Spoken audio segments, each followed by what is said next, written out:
pledge allegiance to the flag of the United States of America and to the republic for which it stands, one nation, under God, indivisible, with liberty and justice for all. Good evening, everyone.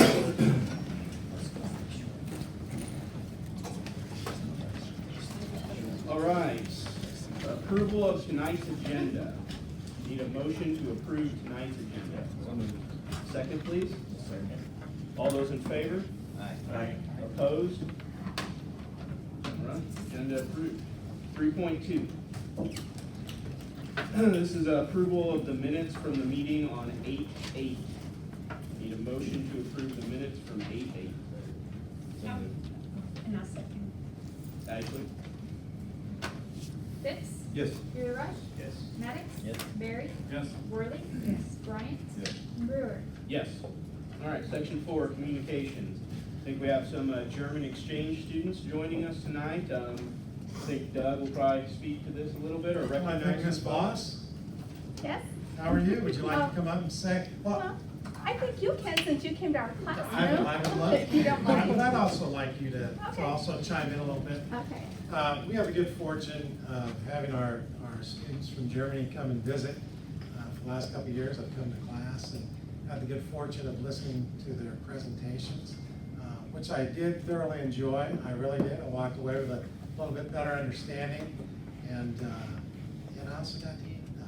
I'm not even going to You had, let me see, pizza? What was this? Pizza or the Kuchen? Yeah? Kuchen? Yeah, you have, that's right. Very good. All I needed was a quart of milk, and no, it was delicious, but you did a wonderful job during your presentations, all of you. And not only do I want to thank you for coming to Ball-Chatham and sharing your experience, your culture, your heritage, and all of that with us, but I want to thank the parents as well. You know, the parents for allowing you to come to the United States, the crazy US of A.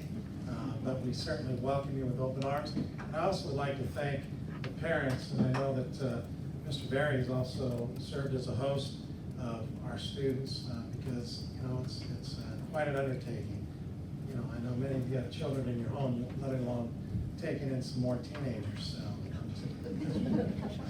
Thank you, and I just want to thank you because the lessons are a lot of fun, but I'll let you speak a little bit more on their behalf. Okay, 2 years ago, I started an exchange with a school in Germany, in Elmshorn, Germany, and I met Vera Lindemann, and she was here for the first exchange, and since March of 2018, we have been planning this exchange. As I told the parents, it goes very quickly. I said 2 weeks, it's gonna go by very quickly, and talking to most of the parents tonight, they're like, it went quickly. It's a great opportunity for our Glenwood students to interact with students from Germany, and it is also a recognized program by the United States government and the German government. So it's a really cool thing. Glenwood High School is now a GAP school, so we will be recognized as that. So, and if you don't mind, could we have a picture with you? Sure, let me give Kyle as being one of the hosts, let me give him an opportunity to speak on his experience. Awesome. I'd just like to say I've had the pleasure of spending time with Bendix, who's the host student staying at my house, as well as some of the other students, including Fabio here, and I met Marvin on the way back from O'Hare Airport, and it's been a delight so far, and what a great program, and I want to thank Ms. Voss, Frau Voss, for the amount of work she puts into the program, because it's been very educational, enlightening, and generally fun. So thanks again. Oh, thank you.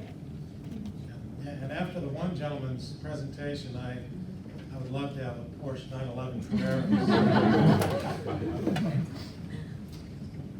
You wanted a picture? Yes, Absolutely. if you guys would like them, I think we'd all have a picture, so they can put it on their website, as well as us on our website.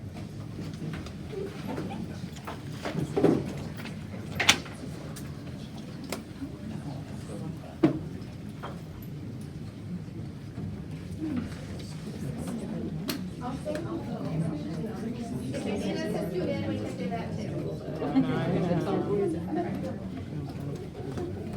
No, you're good. So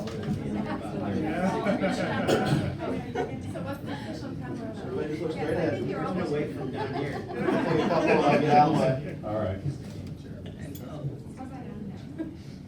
Thank you.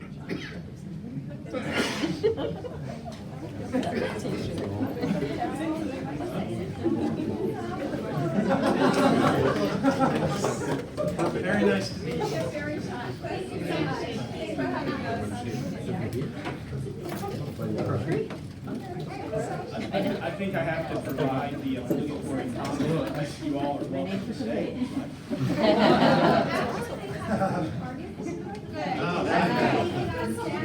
Enjoy. The board meeting versus teenagers having fun. I think that's gonna win. Thank you. Enjoy your evening. Thank you, guys. All right, 4-2, good news. Director of Safety and Security Annual Report. Randy, the floor is yours. Thank you. Good evening. Practiced all my German words for nothing. I was gonna show off a little bit. Everybody's gone. I got a couple of slides, the first two. By the way, I'm gonna try to be brief tonight. I know we have a full agenda, so I'm not gonna spend a lot of time with this, but I want to highlight a few things. And the first couple of slides may be redundant for some, but we have some new board members. And I kind of want to bring you guys up to speed, give you a little picture of what we're doing, why, where we're at. So the first one is simply our table of organization and safety and security. Presently, I have 12 security personnel, CPD, United States Marshal Service, Sangamon County Sheriff, ISP are all represented. Only 6 of them are full-time. Most of the full-time people work at the high school. I have a full-time person working at GMS and also a full-time security monitor there. The other individuals on the far right, under the elementary schools and GIS, those are subs. And we use them a lot. All these people are retired law enforcement. None of them want to work full-time, most of them don't, so they sub for me when I have a vacancy, which is frequently lately.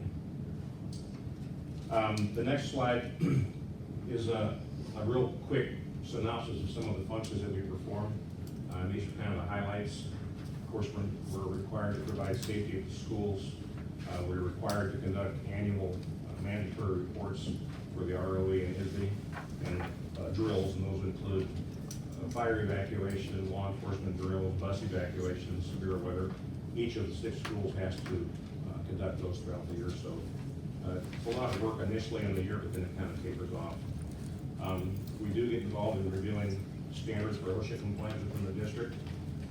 We manage the health, life, safety a lot with Mike Dobbs and his crew. We ensure compliance by having safety committees in each of the schools. We have principal, assistant principal, and usually some teachers in each school that meet a couple of times a year.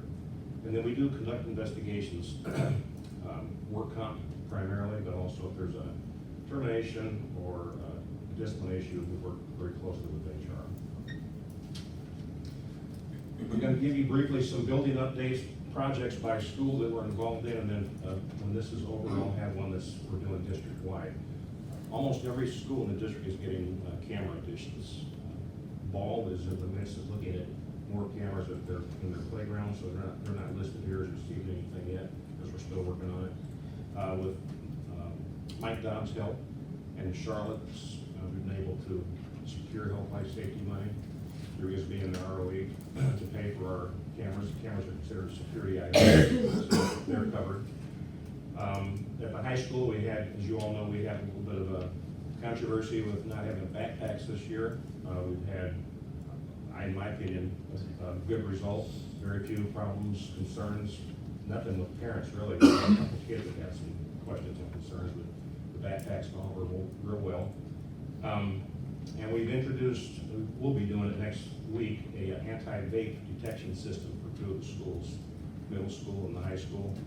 I guess we've all read what the vaping situation is in the United States, and some of the companies are actually limiting and dropping some of the products they're making that are destroying kids' lungs.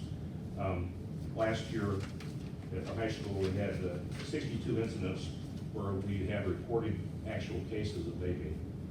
34 boys and 28 girls, all in the restrooms, couple kids in the classroom, one kid walking down the hallway during a passing period. So this system we're using is not only a detection system for vaping and smoke, but it'll alert for chemical spillage, humidity, temperature, moisture in our room, noise in case we have a lot of kids congregating, which is usually what happens. And it sends a signal to our cell phones and our laptops. So we'll be able to identify where the kids are at, what time of the day it is, pretty much what they're doing, and then head that direction.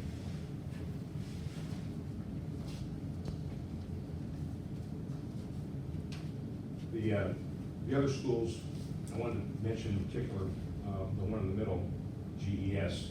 We added building wings to the 3 main hallways in GES. In doing so, added classrooms. The cameras that I had in place stopped, obviously, where those wings ended. So by adding the wings, we had to bring in more cameras to cover the end of the hallway all the way down. We're also moving some cameras in there, covering the playground and loading dock and the bus lanes at GES. Okay, so updates for this new project for all the schools. 3 main ones, there's about a half a dozen, usually 3 of the bigger ones. We've introduced directional signage in all the schools. This was actually a recommendation from Homeland Security when they did an audit of the high school a year ago. We use our schools a lot, especially after hours. We rent our facilities, particularly the high school, and there was no indication anywhere in the buildings of which way it was out other than our exit signs or direction.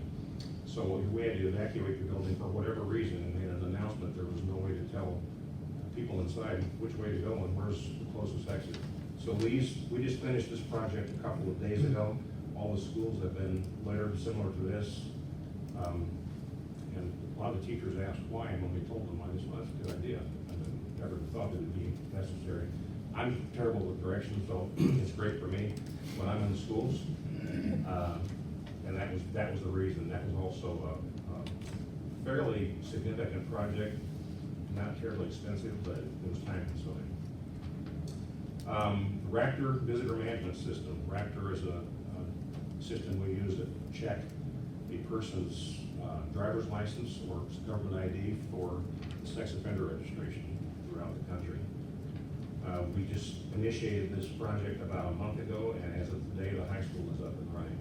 We'll have CES online tomorrow, and the other 4 schools next week. The beauty of Raptor is, in addition to helping us track who's in our schools, we can also customize it so that if we have a person who's banned from a particular building or banned from the district, we can put that in the system for all of the front office staff and secretaries. When people come in, they'll know that person should or shouldn't be there. It's been a godsend. Just after today, just using it for half a day, it's fantastic. We're really enjoying it. It's gonna help us, I think.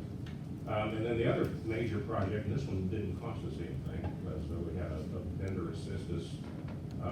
We have staff parking permits. There are hang tags that we're using on the backs of the windows and for the staff cars.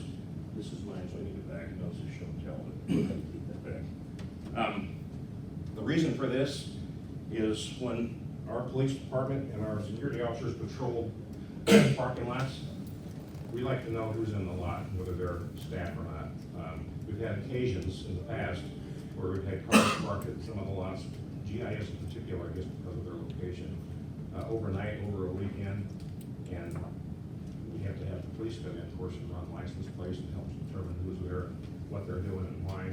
We've had cars parked and left, and people go on vacation, decide just to use the lot and leave it.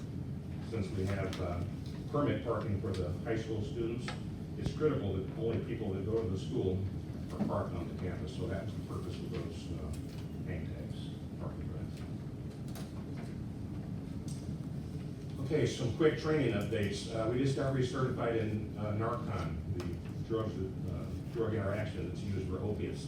I found out that Narcan has a shelf life, which I didn't know when we obtained it. 10 months if it's the nasal spray, which is what we use, and 12 months for the syringes, which we do not use. GHS and GMS identified staff were trained in the use of Narcan. They have kits. We started with our nurses, then our administrators, and finally our security staff. Haven't introduced it in the other schools yet because of the age group, hopefully not using as many opiates as they were able to do, but I'm sure that's going to come eventually. Back in July, we did some child sex trafficking training with our bus transportation department. I had a contact out west who told me about an effort to stop the sex trafficking, and they were using school buses out in Iowa and some of the western states to grab these kids and take them back and forth throughout the day. They take them to school, put them back on the buses, and take them to wherever they were supposed to be at night with their handlers. So talked to Jim Lovelace about it. We got some information, some cards for the guys and gals put in their purses, wallets with some phone numbers, things to look out for, what to do. I think it was well received. So that was right before school started. After school started, August, we had an internet safety presentation by Chatham Police Department, Naperville Police Department. We had an incident with over at the middle school of a child that may have been approached by a predator online. So we brought in an expert from Naperville to make a presentation at the high school, talk about the different apps that the kids are using, things for parents to look for. Very well attended. I was surprised. We've had parental groups get together before with us, have assemblies, and the attendance isn't always what I'd like it to be, but we had quite a few people show up and some good feedback afterwards for some additional training. The last one is one we just finished. We have another one coming up in May. It's Stop the Bleed training. It's provided by the Illinois Terrorism Task Force and the Regional Trauma Center at HSHS. Back in the end of last year before school ended, we trained all the staff at GIS. This year we trained all the staff at the high school. We hope to get the other 4 schools starting May 1st, which is the next SIP day. The people that came in brought tourniquets, Stop the Bleed kits. There was about an hour presentation, and then they actually did had a physical exercise. We went back to the tables and actually applied the tourniquets, showed them where the pressure points were. In the event that something happens in the school, we wanted as many staff members as possible to know what to do before the ambulance arrives. So this is, and the fire department also assisted with this. They also can help us train. This is something that the fire department and EMTs do every day, but we felt it'd be beneficial to have our staff on it also. This is a new one. I went to a training last February in Pana. The NRA put on training an entity called School Shield. School Shield is similar to what Homeland Security does. It uses 3 types of assessments to determine if your school is vulnerable, at risk, or has a threat based upon configuration of the school, what the foundation looks like on the outside, and if the bushes, are too high around the windows for people to hide. Is your lighting good at night?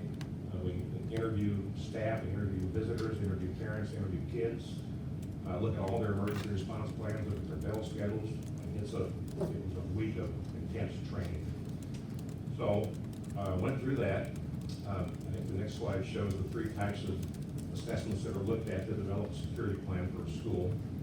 And then was able to get a certificate at the end of the training so that I can provide the assessor training for the district. My plan is to start probably next month with the elementary schools and work my way out. The high school's already been done by Homeland Security, but we may do that again just to practice. But I think it's going to be beneficial. It's not going to be terribly time consuming. I'm going to have some folks help me that don't know it yet.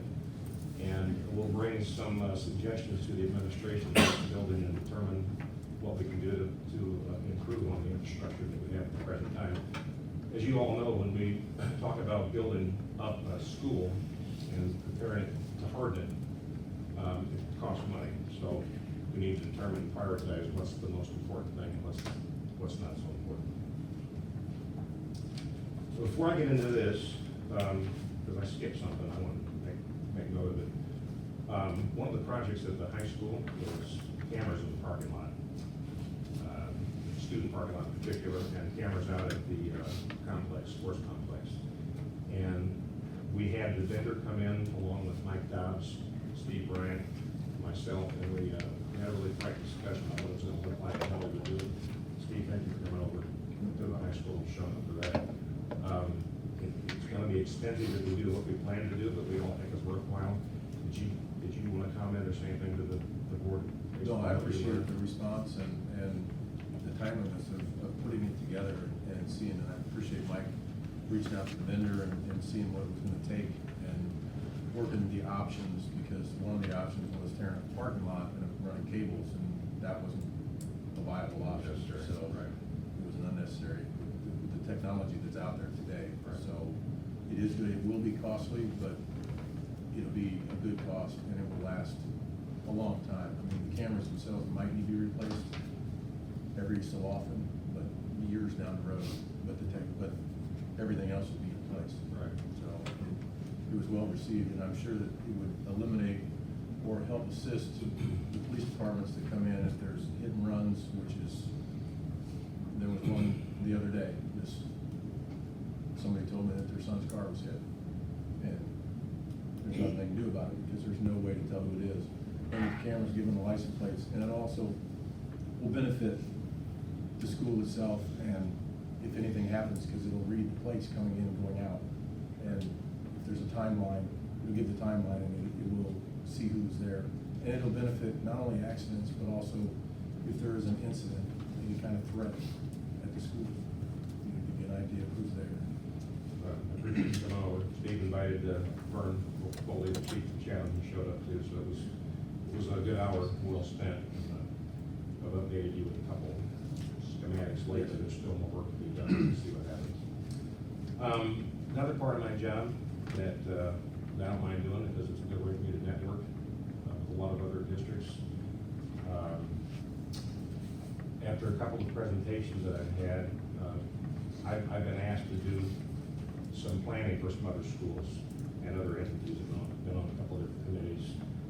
Dr. Wood has forwarded some people my way that had inquiries about Chatham and our program. And of course, after the shooting in Parkland, there was a national effort to increase SROs in a lot of schools. Of course, we have SROs. They're retired police officers, but we do have resource officers. So there was a lot of questions about what are you guys doing? What policies do you have in place? What do your emergency plans look like? Et cetera. So these are some of the groups and agencies that I've met with. I don't mind doing it because again, it networks for me. It's a barometer for me and gauge it, let me know how we're doing, what we're doing, and it helps other districts out also. So I don't mind doing it. Any questions? I know that was fast, but that's a quick recap of what we're up to. Well, one thing, it's a very good report, and I like the fact that you summarized both, construction, additions, updates, et cetera, as well as policy updates. So Randy, there's a new law in place, which I'm sure we were doing otherwise, but now, as a result of that teenager in northern Illinois, who was questioned by the police Yeah, without the committed suicide. Yeah, and Yeah. he committed suicide. Right. So, well, I'm sure that our district enforced that a long time ago, or Yeah, that's really nothing new New for what for we've been us. doing. Yeah. That actually was not a criminal investigation. They were questioning what he was doing with his sexuality, why they did that, and what I know. prompted it. Right. But we would never involve the police in that. That is something that we call the parents in and let them deal with. It's really not a school issue unless it creates a problem in the school. We use our police when there's a criminal investigation. And I have police officers in the schools, but I don't use them unless I need them. I mean, we deal, in our administration, we deal with issues with kids. When it becomes something you might be arrested for, then we wash our hands of it and get out of the way and let the police take over. So I'm aware of that. yeah, Law you're referring to, it's a shame. yeah. One just question. You said that you're implementing a new visitor management system. Yes. Can you kind of describe what that entails for if somebody comes in to visit the school, how that changes? Yes, right now, most of the schools, when you come in, you're asked for identification. Not all of them, but most of them are asked for identification. They write your name down in the log, indicate where you want to go, give you a sticker to wear. The high schoolers using plastic badges that they wear on their shirt or their jacket. Raptor takes a state ID, government ID, military ID, anything you work on the back, and you drop it in a scanner, and in about 7 to 10 seconds, it checks the national sex offender database throughout the country. And then it spits out a printed badge with your copy of your driver's license. It's got your picture, the date and time, where you're going, which we print on the badge, we'll spit out, and then they wear that until they leave, and when they leave, you just click that out on the same system. There's no more changing badges back and forth. Once we take their driver's license, we hand it back. A lot of folks get weird about giving us their driver's license, so we give it back to them now with this new system. It's a really, really quick check. And if the law changes in Illinois, which I don't know if it will or not, we'll be checking people wanted also, checking That warrants. was my next question. Yeah, Which database? not yet. We can customize it though, so if, as I said earlier, if someone shouldn't be on the campus at a particular school, we can include that in that particular school's database. Our ladies at our front desk will be doing it, our police officer will do it at the high school, folks at the middle school will have one. I bought one for each of the schools. That's due this Farnsworth, Title IV money. So, yep. Thank you. Sure. Anything else? Thank you very much. Thank you, Randy.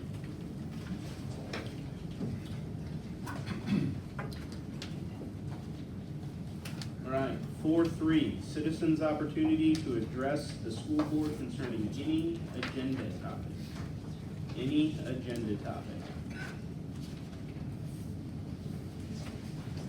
No takers, okay. Section 5.1. All right, so this is officially announcing the opening of the budget hearing process, and would like to note that no modification from last month's presentation. Is that accurate, Charlotte, or Yes, have we it is. been?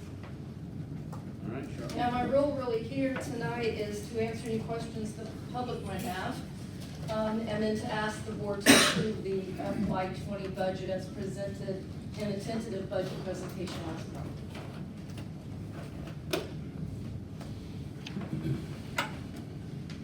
Anyone have any questions for Charlotte?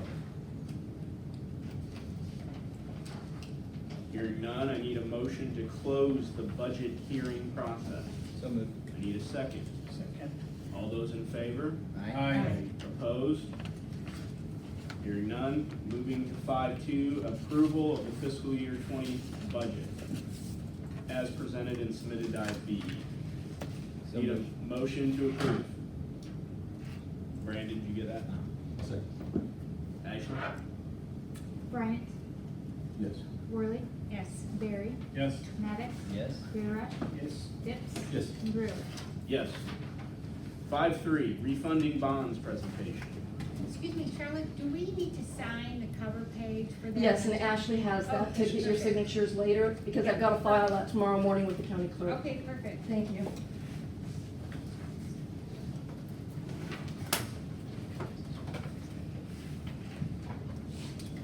Good evening, everybody. I am Ann Noble from Steeple, and this is Tammy Beckwith-Shalom from PMA. I'm the district's underwriter, and PMA is the district's financial advisor. We're just gonna kind of divide and conquer this presentation tonight, but please interrupt with questions as we go. We are here to talk to you tonight about a potential refinancing opportunity that the district has, as you have done multiple times in the past. So the sole purpose of this is just for interest cost savings. You're permitted to refinance bonds one time on a tax exempt basis. And well, there's a little complication to that under the new tax laws, but we'll just stick with that one time on a tax exempt basis. And then on a taxable basis, meaning the higher taxable interest rates, you can do it anytime you want. The tax exempt refinancings now under the new tax law have to be done only within 90 days of the call date on the bonds, which is why we're here to talk to you about this opportunity today. So you have two sets of bonds that are currently within that 90-day refinancing opportunity. the 2012 bonds and the 2013 bonds that are highlighted there in the peach shaded boxes, they both have a February 1, 2020 call date as highlighted there. So essentially, if we're starting the process now, we'll end up hitting that 90-day time frame, and then you can also refinance them anytime after that date. So starting at that 90-day window, so right around November 1st, you can do that anytime from thereafter. And then you can see your other call dates listed there for your other bonds that are callable. So you have some bonds that will be callable in 2022, 2024, and 2025. You can see we're getting down the road on paying your bonds off. We've been working with you guys for a while, and we started all of this over 10 years ago, and this used to be a much longer payment. So you're getting down the path to just having 10 years left on the payoff of the bonds. So the 2012 bonds are the first series of bonds that are callable. They're callable for 5 years, 2023 through 28. The interest rates on those range, some of them are outstanding at 2.5%, and some of them are outstanding at 4%. It's those 4% bonds that actually save money for you to refinance. The 2.5% ones don't. So we wouldn't be touching those. We would only be touching those 4% bonds, and that's what this proposal is about tonight. And then the 2013 bonds are also currently callable and eligible to be refinanced. This November, there's about 8.7 million of those outstanding, but you'll see there the average interest rate on those is also about 2.5%, so we're not touching those either. So those would remain in place. And all of these were part of the original referendum bond. The 2012 bonds actually have small bond refinancing component in them as well. This is just to give you a little bit of historical perspective of where we are on interest rates. So you can see this is a 15-year look back. And you can see down on that far right-hand side how much rates have dipped down in the recent history. So that's why we're here talking today. We really have seen a precipitous drop in rates this year. So it's this refinancing has looked like it was going to save you money for a little bit of time now. We've been watching it and talking to the administration about it, but with the recent trends in interest rate, it's definitely in the money, as we would call it. All right, so this is what, and I'm glad you guys got the handouts because you would never see this on the screen, right? This is what your current bond schedules look like. So what we're focused on is that peach column. Those are the bonds that we are refinancing, and we're again only refinancing a portion of those. And then the far right-hand column is the tax rate. So this is what the current bond schedule looks like. And the next few pages are going to walk you through the proposed model after we do the refinancing, and I'll hand it over to Amy to take care of it. Go back to the last thing, just 1 second. One thing I do want to highlight here when you're looking in your book, second column from the right, you'll see growth rate. And so you've got historical growth in your EAD for the last few years, but you'll see going forward, we have 2.5% per year. And that is consistent with what you've put into your projections on debt service for quite some time. Given your relatively recent history, that's certainly a little bit lower than what the average has been, but we feel like that, along with the administration, that's an appropriate assumption, given the uncertainty about what EAD will do from year to year. But that's relevant, as Ann talked about, when we look at the column on the right-hand side, with what that tax rate would be for bond and interest payments. The debt service payments that are on file with the county clerk are fixed, but the rate is what changes from year to year depending on what your EAD does, okay? And if you go to the next slide then, so this is just a picture of the debt service payments. So you'll see growing over time. And again, the thought process years ago was as you had some modest EAD growth, that tax rate would remain relatively level from year to year as the debt service would kind of grow along with your EAD over time. So when we look at how we might refund or refinance the bonds, on the next slide, we've come up with a few different scenarios. Okay, so this is the first first way to look at it, and what we're calling option one, which is level savings. As Ann mentioned, in this refunding opportunity, we're only looking at refunding the maturities February 1 of 23 through February 1 of 25.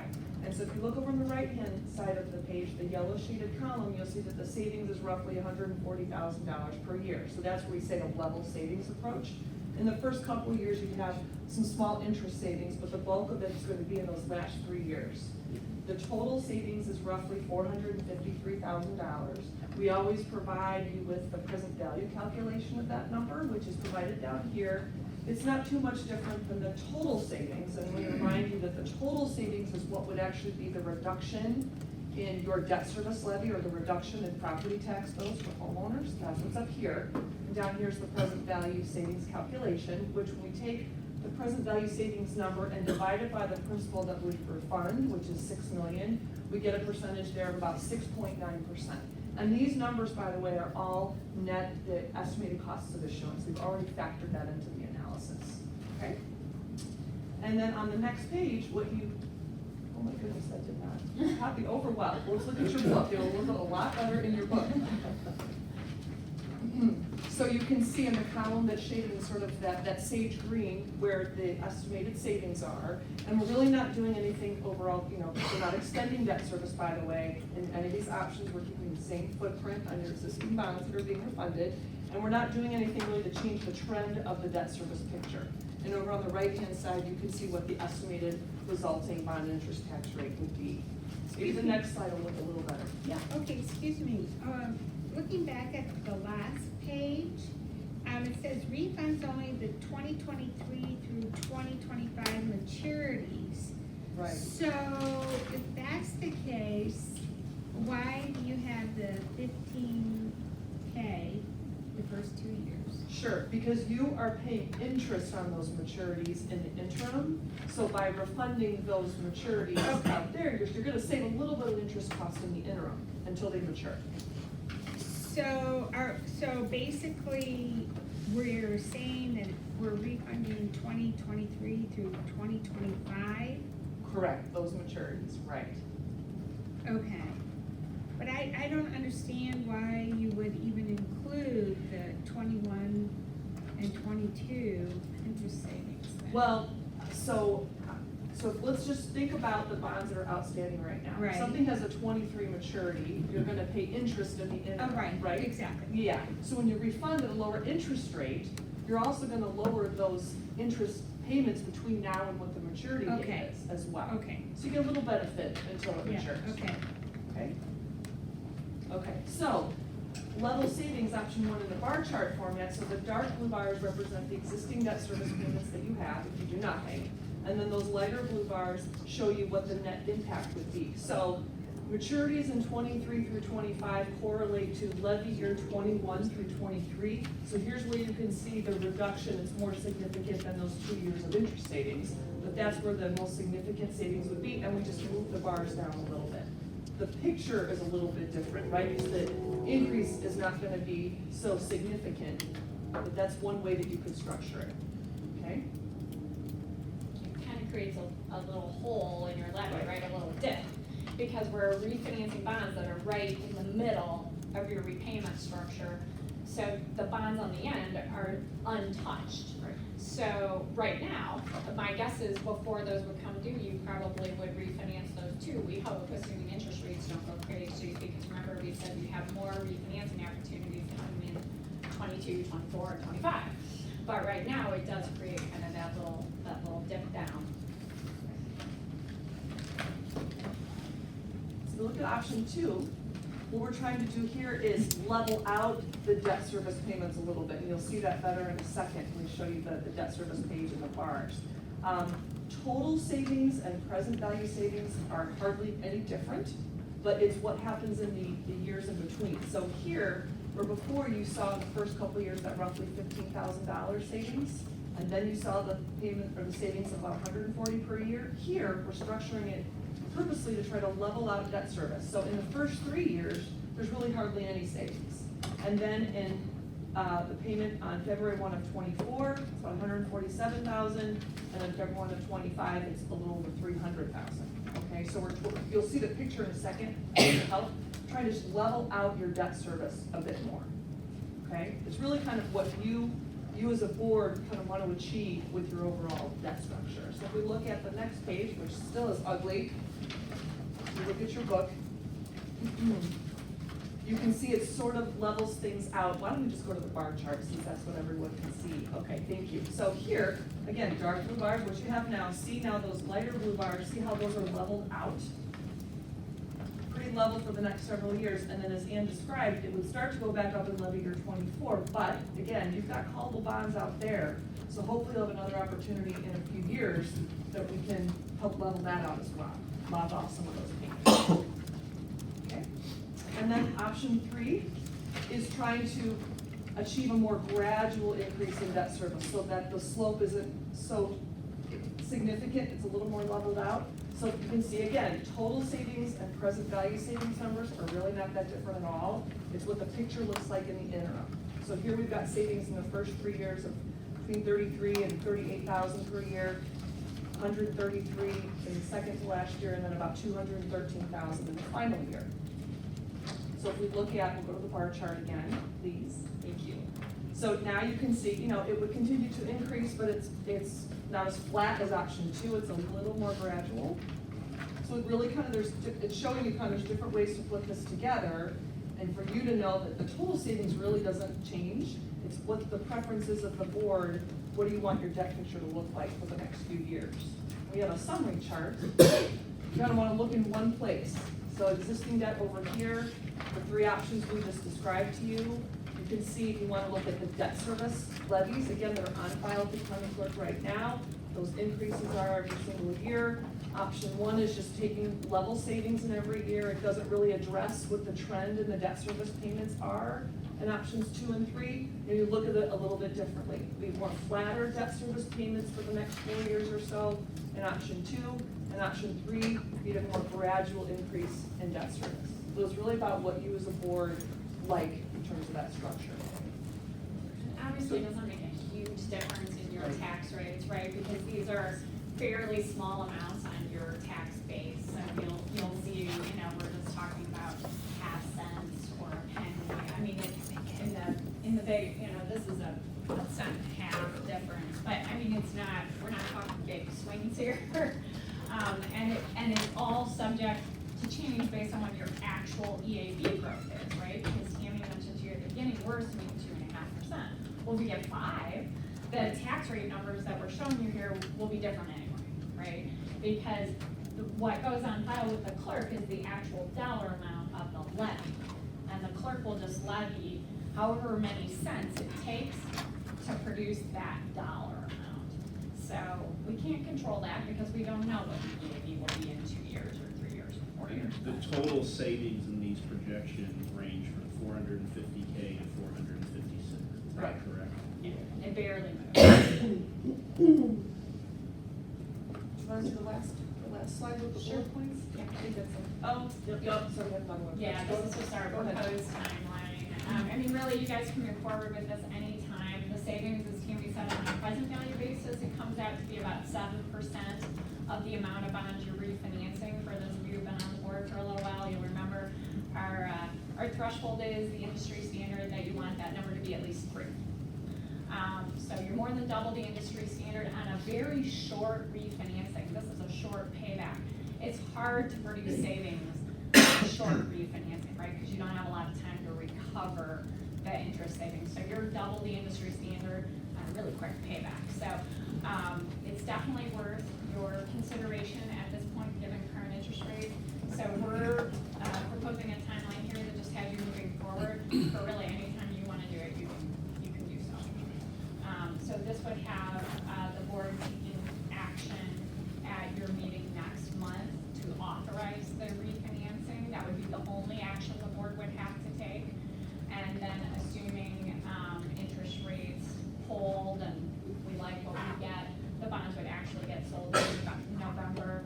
The board president and Dr. Wood would sign off on the final parameters. And at that October meeting, you need to approve which of the 3 options. Yeah, or, I mean, you don't even have to take formal action on that if you'll just give the administrator administration or us guidance on which way you guys want to go on that. It's fine. Because the resolution will kind of allow for anyone. Right. So it all makes absolute sense. It seems overly complicated for three options that are really, really close. I know, they're really, really So close. what I would need is from Charlotte to tell us what it means when the rubber hits the road. I would think budgetarily, we would want regulated savings, so you knew what we were dealing with, but I'm not the money person, so I don't know the pros and cons of the options. Because the savings is minuscule between the three of them, so for me personally, I'm gonna need guidance on which way the district I wants can to- provide that. Okay. We can definitely work with. $450,000, we need the savings, Right. so. And that's going directly to taxpayers, as you Yeah. guys know, there's no operating savings, nothing Right. back to the district, it's just, gets shaved right off the bottom line. And then, so none of this takes into mind, the sales tax revenue that you're about to start receiving? Not receiving it yet, or are you? No, we won't, I believe, early November. There you go, almost. So, I know Susan asked some questions related to that, and I thought it would be relevant to roll that in, so we have, do you have that slide in here? I've got a handout for it. Yep, so you're. There we go. All right, so, you remember when we looked at those levy pages and the levies kind of bouncing around and going all over the place depending on what we do with the refinance? I'm sorry, we added the slide after we printed the book, so. Okay. We have a separate page on that one. We'll hand it out. Oh, there's a separate page. Yeah. Okay, It's great. coming. So there's two different ways that you can approach using your sales tax revenue to impact the bond levy, to pay off bonds. The first way to impact the levy and pay off bonds is for the board annually to take a dollar amount of sales tax revenue and decide that you're going to dedicate it to making a portion of your bond payment. You say, we have $1 million we're willing to apply toward our bond payment, or $500,000, or whatever the number is, okay? We have $500,000 we're willing to apply toward our bond payment. You file the board passes a resolution, and you file said resolution with the county clerk no later than the end of February. Each year, this takes annual action of the board. And that resolution says, we have $500,000 that we're going to use for this portion of this bond payment. Please, clerk, do not levy that $500,000. And the clerk won't. When we go back and we look at all those amounts that the clerk was going to levy, the clerk will literally just take that $500,000 off the levy and they'll levy the difference.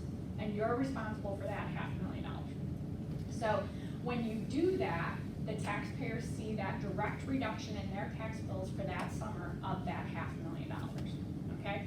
It's a direct reduction of the levy. But what it isn't is an early payoff of the bonds. There's no interest savings from you doing that, because all you're doing is using your own money to make the bond payment instead of levying for it. You didn't pay off bonds on the back end, pay them off early. You didn't apply extra to your mortgage payment. You just used money from a different pot of revenue to make part of the mortgage payment, okay? So the taxpayers see it as savings, but it's not actually interest cost reduction. All right, so that's option one, that's abatement. And that's what, it's very common. Lots of districts use sales tax revenue to abate part of their bond levy. And the board makes that decision every year. So you could abate one year, not abate the next year. Okay. The second option is to literally pay off the bonds early. In order to do that, ideally you want the bonds to be callable. They don't have to be callable. Either way, the district passes a resolution and agrees to deposit sales tax money in what we call an escrow account that's going to be used to pay off the bonds. And the money in that escrow account can be invested typically in U.S. Treasuries. And it's going to sit there and earn money on or from the U.S. Treasuries until the bonds are either callable or they come due if they're not callable, if they don't have an early redemption option. When you do that, those bonds literally come off the levy. And the interest cost on those bonds come off the levy. And if you're calling them, like if we go back to those bonds that are callable in 2022, or the bonds that we're not refunding, remember we said there's a bunch of bonds that are callable February 1, 2020 at 2.5% interest rate, so they don't save money to refinance those. Well, you could pay them off with cash anytime you want. And then you'd save the 2.5% of interest expense on those bonds. Okay? The positive to that is you are saving the interest expense associated with those bonds because you're paying off your mortgage early. The negative to that is, by and large, it doesn't create that instant property tax reduction, because typically it's not gonna hit this summer's tax bill. It's gonna be out there in the future at some point where that bond payment is. Kind of like we showed you Right. with the 23 through 25. Right. Didn't have that much in the early years. Right. It might create a little bit of a lumpy levy too, right? Because we're gonna look at bonds that are available to be prepaid, and there might be bonds in front of them. So the levy stays up here and then it drops, because we go, whoop, we're gonna pay off these bonds right here because we can. So we might have a little bit of a lumpy levy. It's greater savings to the taxpayers in the end, but it doesn't necessarily create the instant gratification. And it might create a little bit of lumpiness, although I would hope we could manage that, okay? So I think that covers that topic. I think this is something we can just work actively with the administration and the board on. There's no, this is truly an annual decision of the board. You can't pre-abate. You can't pre-pay off bonds early. You have to literally have the money, okay? So you have to wait until the sales tax money comes in before you can do these things. So it's just an annual decision. Most boards tend to do this in December, January of every year. You just have to do it by the end of February. That's the cutoff for the levy with the clerk, okay?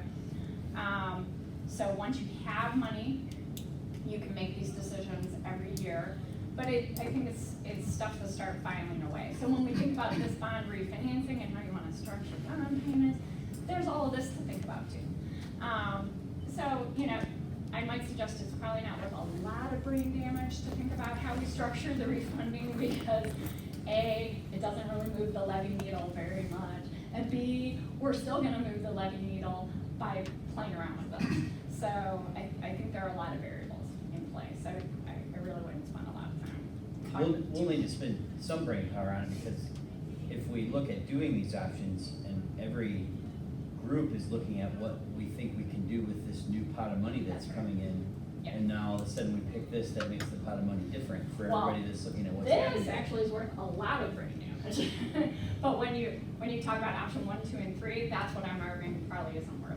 Oh, no, I'm talking about this. Yeah, no, this, you really need to think about, Sure. because it really. Hey Charlotte, remind me, I know that the sales tax revenue has some restrictions on how it can be used. Can it be used to pay or abate any general obligation bond? Yes. So that's part of the, Yes, that's part of The scope. yes, it's part of the language. And I've got a question.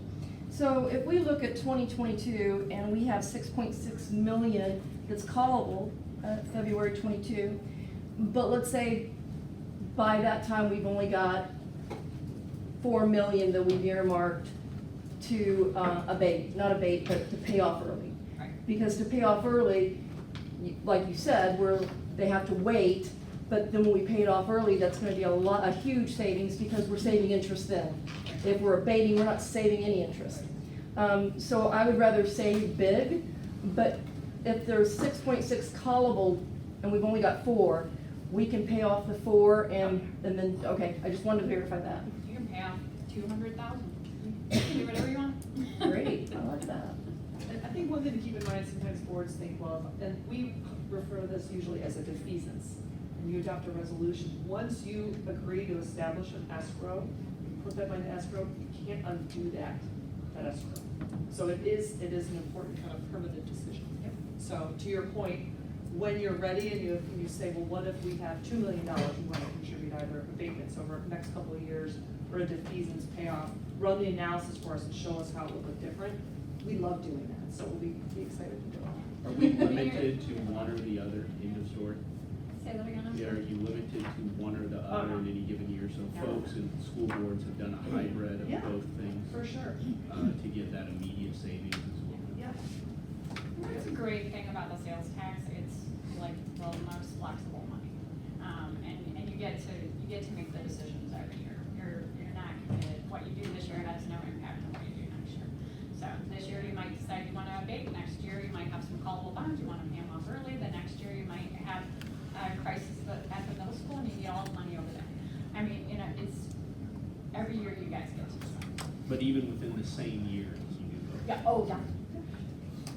And a lot of districts do that too.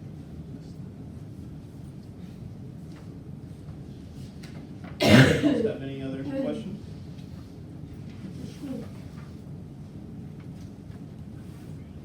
Well, Charlotte, not to put you on the spot, but would you like to put together a written email as to your analysis as to what option you recommend, or that would be great.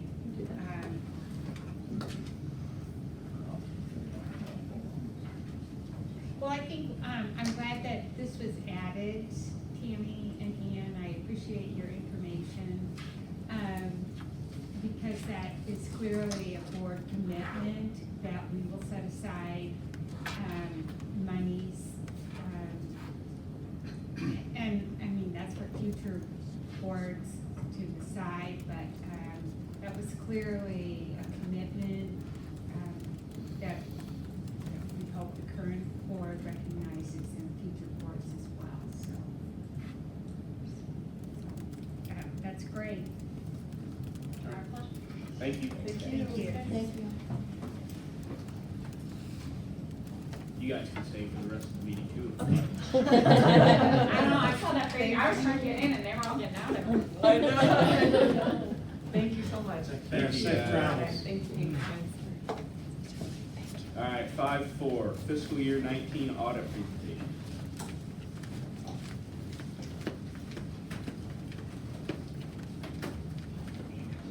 All right, my name is Trevor Evelak. I'm an audit manager at Mack & Associates, and I just want to, briefly go through the audit for fiscal year ended June 30th, 2019. So overall, the audit went really well. We did not identify any significant deficiencies or material weaknesses. We didn't even have any reclassification entries this year, which is great. And we issued a clean audit opinion this year, as we have in years past. But from a financial perspective, the district is in great financial shape. If you look at the financial statements, which is the black handout that I brought, on pages 6 and 7, it's the statement of revenue received, expenditures dispersed, and other financing sources and uses. Just going through that briefly, you will see that property taxes were lower in the current year compared to 2018, but that was because of the prepayment of some property taxes that the county passed through early for the 2018 property tax payments to the district when they were received. However, that change was anticipated by the district and properly reflected in the budget. And also, Charlotte has done a good job of keeping things on track, keeping expenditures down. All the funds operated within the confines of the approved budget for the fiscal year ended June 30th, 2019. In other words, no expenditures exceeded budgets in any of the funds for the year, which is good and a good indicator of good financial oversight. And in addition, the district didn't have to borrow on the lock this year, the line of credit, and the district continues to pay on its other long-term obligations as they become due. And then there were no new bonds issued in 2019 as well. But the district's strong financial performance is also reflected in the financial profile score that's issued by ISB. It's calculated as part of the annual financial report for 2019. But based on the information we put in the board, and it builds the score, came to a score of 3.55 this year, which is a really respectable score, and it qualifies the district in the highest category of financial strength. But all in all, the year-end fund balances are strong, and district administration has been effectively managing the budget to keep costs down. Trevor, I got a question. Yes, ma'am. What did you say our financial profile score was? It was 3.55 this year. And it was 3.9. It was 3.9. So why, can you It explain went the down a drop? little bit just because some of the expenditures, and I think it was really, one of the big drivers was that those property taxes, right? They, from 2018. Oh, the prepayment that we. That you received. Okay, I got it. And that was the main thing, because so that last hit us year, there. last year it almost looked as if they were artificially inflated, we could say, and then this year they were slightly deflated because of those prepayments to, to get those tax benefits, before everybody essentially went to the standard deduction. It was kind of where those came from. So basically it looked like revenues were higher last year, and it really only impacted one indicator, because they looked through about 5 metrics on that ISB scorecard, and it really only hit the one, and it's weighted a little bit heavier than the other one, so that's what caused the drop down to 3.55. But I would expect that to go back up in the next year, just based on prior scores. I would say probably 3.7, somewhere in there going forward. But still a 3.5 is strong, and it's a indicator of strong financial performance. So the year that we hit 3.9, that was probably driven by State Board of Education when they finally paid us the 1.8 million that they owed us from previous years? There were some timing differences. Timing there, differences. so. Okay, I just needed to understand that. No, absolutely. Like I said, I think it'll be more even going forward, closer to the, in the prior years, I think it was closer to 3.70, somewhere in there. I would see that going forward, so. That score put us in the highest category possible, Yep. correct? Can you help me with those, where are the benchmarks for those categories? Benchmarks, it's actually pretty close to the next level, which is it's actually I think 3.54. So you're still in the highest, where there's, interaction from ISB. The only reason they would reach out to you is if, you reach out to them. The next level, I believe it's, it's kind of, not even really a probationary, but like a monitoring, still no contact from ISB, and that 3.5, that monitoring is really below that, so. But, still good. But with that, all the other activity for the year seemed, reasonable and about where we expected it to be for the district, for the year from a financial perspective. But I did want to briefly address one thing on our comment letter. That was the other deliverable that I handed out. And it's just the second comment there, which was just a comment for consideration. I just want to make you aware that the treatment of your agency funds, or some of your agency funds, the fiduciary funds, will be changing with GASB 74. And basically, it just may impact the way the district accounts for student activity funds in the financial statements. But I just want to let you know that, the administration has already, started looking into these things and, understanding how that will impact the financial statements going forward. But, other than that, the administration was great to work with. They really made it easy on us, and they're very accommodating throughout the whole audit process. And just like to thank you for the opportunity to serve you as auditors for the district. Any questions? I have a question. Sure. I really like the presentation of expenditures dispersed. Was this something, was this prompted by an account? This is on page 1415. 1415. Was this a requirement, or did you all just decide to present, this is very good by function. Is this a change in reporting requirements? And this is always, we as a regulatory school, we follow the, we try to follow the ISB framework as much as possible. Okay. And this is just, from our firm standpoint, this is the way we usually present it, to try to be in line with the ISB categories. Okay. So. Okay. Susan, to clarify that, before all you got was the AFR from ISB. Right. And I wanted something that was gonna be more reader-friendly to Okay. people that aren't, Right. in accounting. Okay. Well, I think it's very good. Good. Any other questions or comments? Thank you. Thank you very much. Thank you. Thank you. Need a motion to approve the fiscal year 19 audit report. I'll make that motion. Second. Ashley? Duraj. Yes. Maddox. Yes. Fitz. Yes. Barry. Yes. Worley. Yes. Bryant. Yes. Brewer. Yes. All right, section 6, consent agenda items. Does anyone wish to pull anything? Hearing none, I need a motion to approve 6.1 through 6.7. So moved. Second. Ag? Worley. Yes. Barry. Yes. Bryant. Yes. Maddox. Yes. Birage. Yes. Phipps. Yes. Brewer. Yes. Section 7, personnel. Does anyone wish to pull any of these? Hearing none, need a motion to approve 7.1 through 7.31. Motion. Second. Ashley? Barry. Yes. Bryant. Yes. Phipps. Yes. Birage. Yes. Maddox. Yes. Worley. Yes. Brewer. Yes. All right, new business, 8.1, snow removal contract. Mike? Good evening, all. As we know, snow is easier than flying anywhere. It ain't our summer, but it's gonna happen. So we went out to bid, put an RFP out, received bids back from 4 bidders. All were relatively close to each other. So based on last year's costs, Mr. Frosty was recommended last year at the same cost he is this year, exactly the same cost. So the recommendation is to go with him against a 3-year contract till 2022, to June of 2022, and I aligned that with the fiscal year. So going forward after that, we'll align with the fiscal year. But the recommendation is to go with Mr. Frosty again. What, our current contract was a 1-year contract? Yes, So, help me, I understand that was the first time we used Mr. Frosty, right? So that was kind of our trial year. What was the decision or the calculus on going to 3 years? Really what I want to do is lock in product cost. Okay. The most of our spending is based on product. We spent probably between 120 and 125,000 last year just in product cost alone.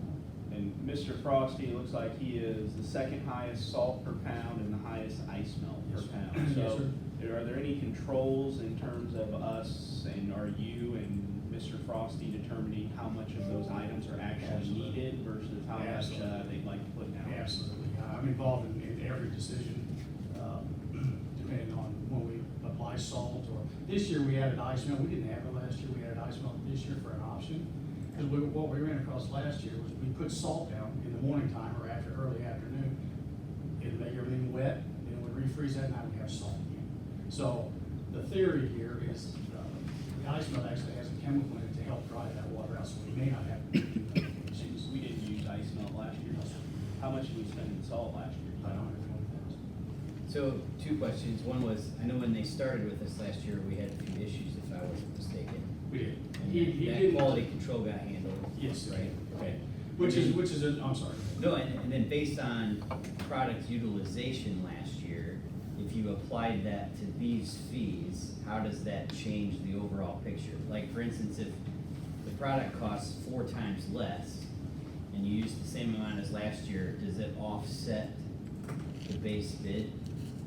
Do you follow what I'm saying? I do follow. If product cost is what we're trying to control, I'm just Yes, curious. yes. Because 125,000, if that was just in product costs. Right, it was. So, but at the same time, if we get very little snow this year, we're only gonna spend $60,000 bottom line. With any of the other firms, we've been, spending, I think the next one was 73,000 or 75,000. So that's a big part of the decision, which is why I added ice melt this year, because I think we can control it better this year with ice melt than we can with salt.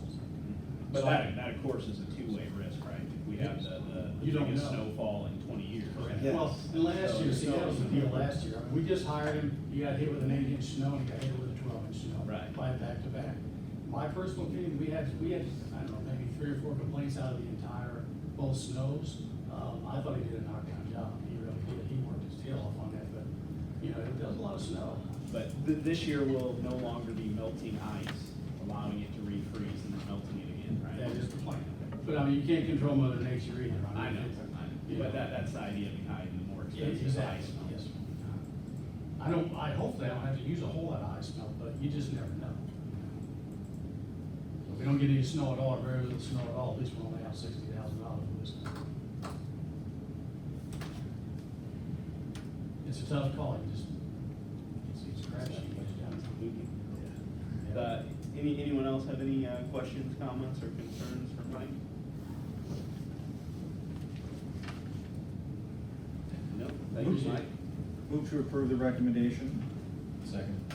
Ashley? Phipps. Yes. Maddox. Yes. Rewrite. Yes. Worley. Yes. Bryant. Yes. Barry. Yes. Brewer. Yes. 8.2, enrollment. Doug? Yeah. Each year, when I arrived, we started taking a little extensive, more extensive enrollment data. Really wanted to track. We've implemented residency checks. We had full grade levels, entry grade levels, and then full residency. It's been received very well by the community, and it really gives us a good barometer of who's within our boundaries. This year, we're seeing our total population of K-12 students at 4729. So you see some growth. Last year it was 4689. Now understand, the state used to use six-day enrollment for funding purposes. They do not use six-day enrollment any longer, but we continue to use six-day enrollment for the sake of consistency, so that we can look from year to year.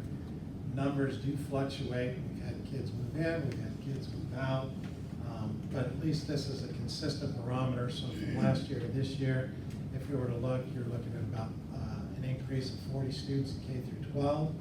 Across the top, very top, we have 128 pre-K students, which is an additional one student from last year.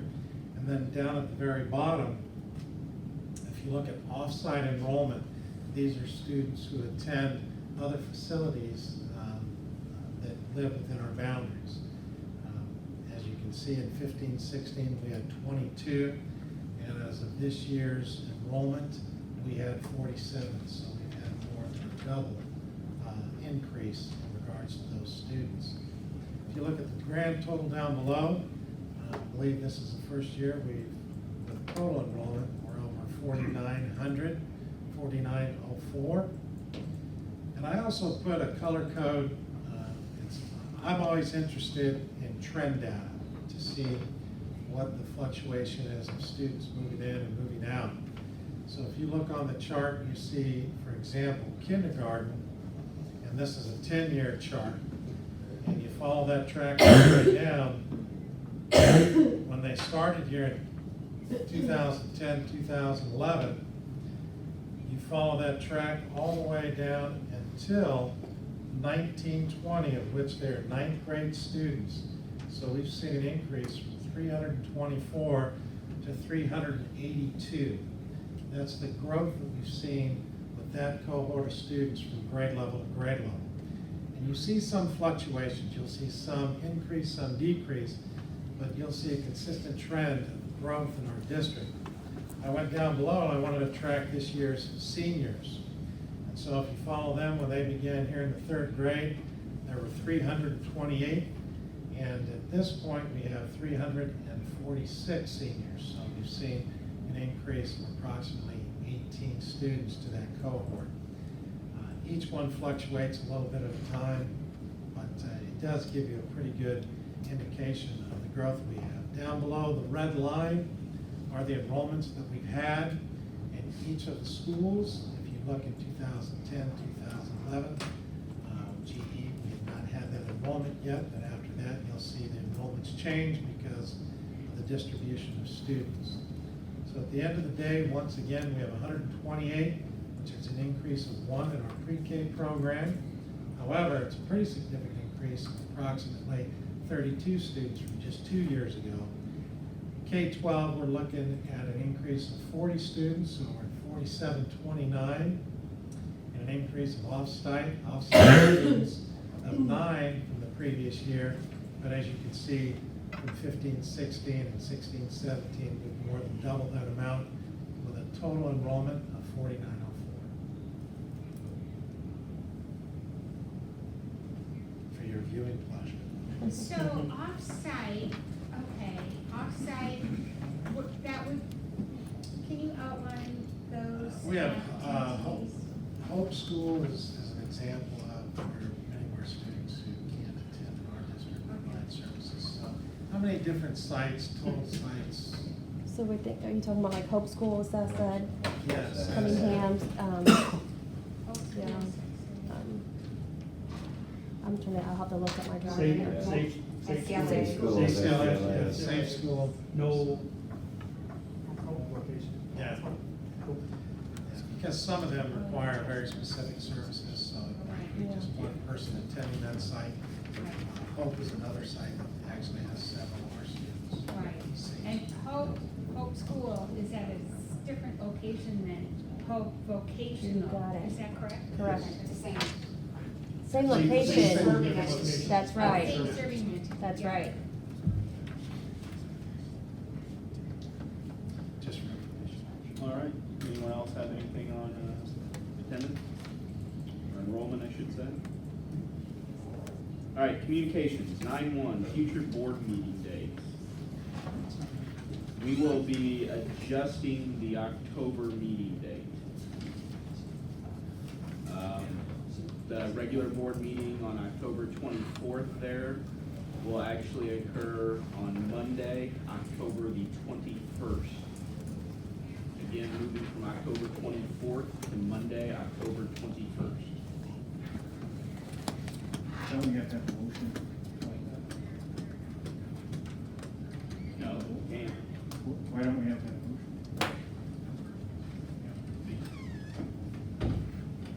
do we need a motion to move the meeting date? Tell you what, let's have a motion. Yeah. Need a motion to move the meeting date from October 24th to October 21st. So, Need a second. second. All those in favor? Aye. Opposed? Motion carried. Meeting is October 21st.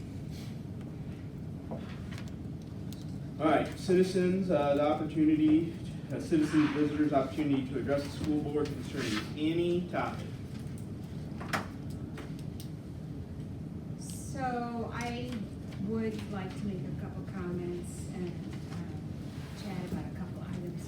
One, I see that Tricia Burke isn't here tonight, so I will just postpone extending the board's congratulations to her for receiving the pre-K gold designation, so I'll just hold off on that.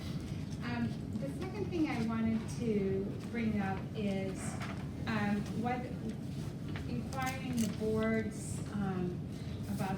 inquiring to the board about their thoughts about setting up effort to get our communications endeavor goals underway. As you recall, when we met with Dean Langdon, that was one of the stated goals, to see if we can formalize, enhance, work with one another to, undertake a more defined communication role. So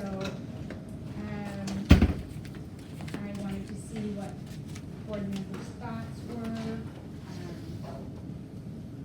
Since I'm the one who mentioned this, because I think it's important, I'm willing to, help in that regard. But if other board members have an inclination to do so, in lieu of me, that's fine.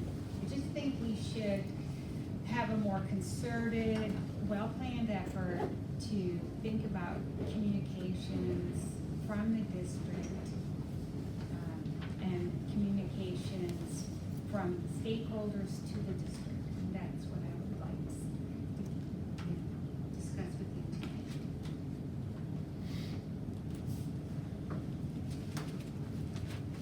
So, since I don't hear any objections, I thought maybe an idea would be for like Betsy and Doug and I to, just, hear, chat, think, brainstorm, and then, at some point we'll have to have a discussion about what everybody thinks, but I'd like to educate myself first and provide some perspective before I ask for any time or effort.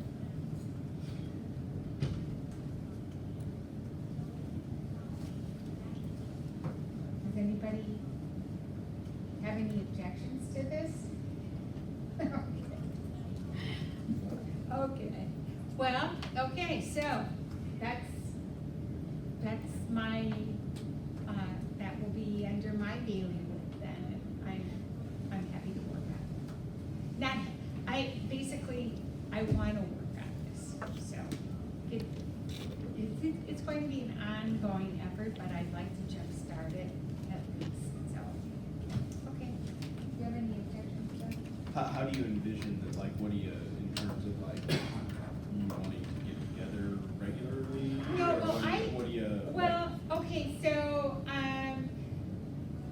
what I'd like to do is first, have Betsy just give a lay of the land. Okay, here are issues to think about. She'll summarize things and educate me. But what I view myself as is sort of a,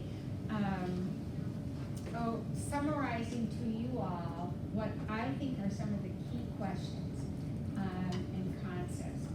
But then when it comes to, fashioning avenue for this, it's going to be everyone's, input. It's not something, it's something to get started. I don't, I'll keep you posted. I'm sure, we haven't really talked about it as a board in the past or currently, so. Okay. Yep, okay. Sounds like a plan. Need a motion to adjourn from the regular meeting. Second? Second. Are all those in favor? Aye.